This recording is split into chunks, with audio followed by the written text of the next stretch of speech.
Hey people, this is BIGBMH's take on Batman Part 6. While the first 5 videos in my take on the Batman series have been all about Batman 3, this final video is about the Batman series beyond the third movie. Chris Nolan has stated that this will be his last Batman movie and the end of that story. But as you probably know, movie studios today don't just close the door on a successful franchise just because the story's done. If the third Batman movie is good and it makes a lot of money, then there will likely be a fourth and maybe even movies after that. So this video is just me talking about how I think they should do the movies after Chris Nolan leaves the franchise.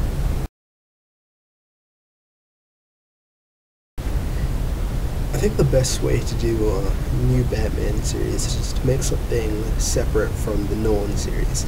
Not exactly start over or reboot, but make the new movie use the Nolan trilogy as kind of a loose history. That way, every fan can really choose if they want to look at it as a continuation of the story or not. Some fans would want to say, I really want to see more of this story. I want to know what happens next in the story of Bruce Wayne.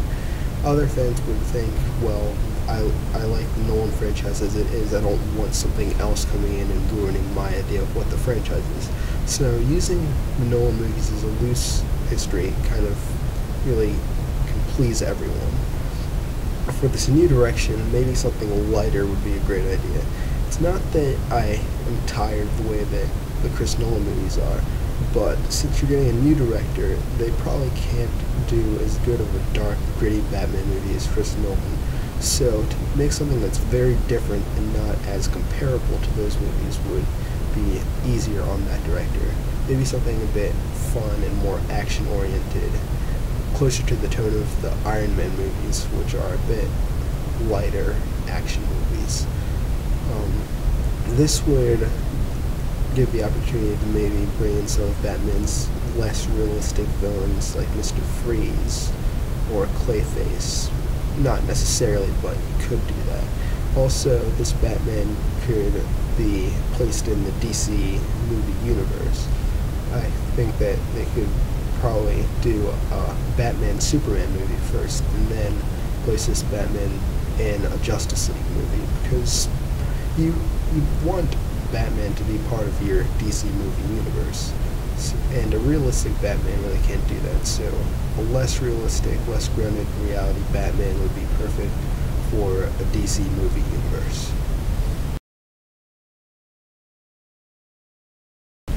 Like I said, this movie series would be a loose continuation of the Nolan Batman movies. I closed the Nolan third Batman movie by having Bruce decide to train Dick Grayson. At the beginning of this movie and throughout, Dick Grayson would be somewhere from 16 to 18 years old and be training with Batman. I'd have him make his debut as Robin at the very end of the movie, once Batman decides he's ready. This would also be a good place to introduce Selina Kyle and Catwoman into the franchise and have her play a role throughout the whole trilogy. Take time to tell a story of her relationship with Bruce Wayne. The second movie in the series would be Batman and Robin together. You have to be careful with the way you handle the Batman and Robin relationship so it doesn't come off too cheaply. Got a few ideas of relationships you can look to for inspiration for the Batman-Robin relationship. I think the dynamic between Jay and Kay in the Men in Black movies is similar to the Batman and Robin dynamic. Jay is the younger one, and he's more energetic and kind of provides a comic relief like Robin can do in the Batman movies, and Kay is older, he's more serious, more no-nonsense like Batman is. The relationship between Obi-Wan Kenobi and Anakin Skywalker in Star Wars Episode 2 and Star Wars Episode 3 is also a pretty good role model for how you can do the Batman-Robin relationship. Obi-Wan's older, he's the mentor, he guides Anakin because he's got a lot of experience. Anakin's young, he's energetic, but he really doesn't know what he's doing as well as Obi-Wan does. So he's learning throughout the movie. In episode 3, their relationship has evolved to the point where they're more equals and friends, and that's how I'd like to see Batman and Robin end their relationship in the third movie of the trilogy. I'll talk a little bit more about that later. Here we have Holmes and Watson from the new Sherlock Holmes movie, and again, they're really good friends, and that closeness is sort of what I'd like to see from Batman and Robin in the movies. Batman and Robin wouldn't necessarily need to work together on everything. They could patrol separately to cover more ground and then work together on the bigger things that require both of them. For Robin's fighting style, they should make it something that capitalizes on his agility. He's younger, he's not as strong as Bruce if he started out as a teenager, so to have something that uses his training as an acrobat, maybe give him a lightweight costume so it very much suits him. It's different from Batman.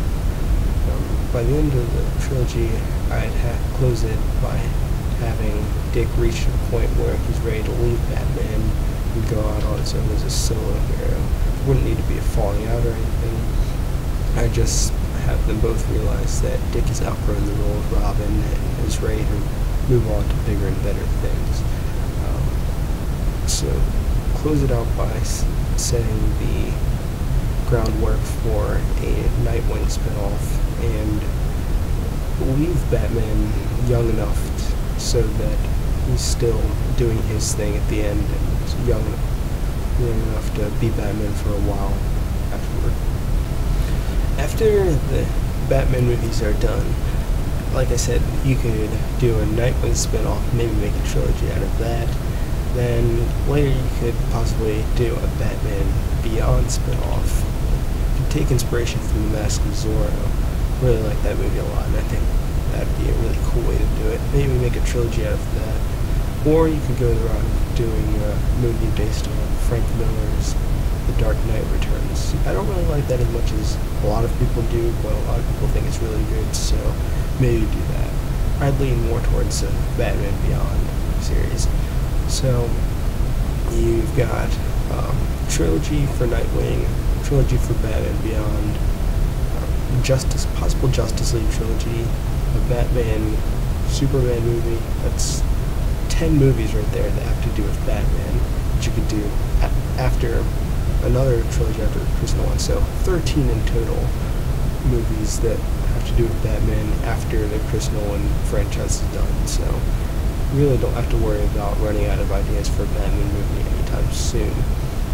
Well, this concludes my video series of my take on the Batman franchise. Thanks a lot for watching. If you like what you saw, please subscribe.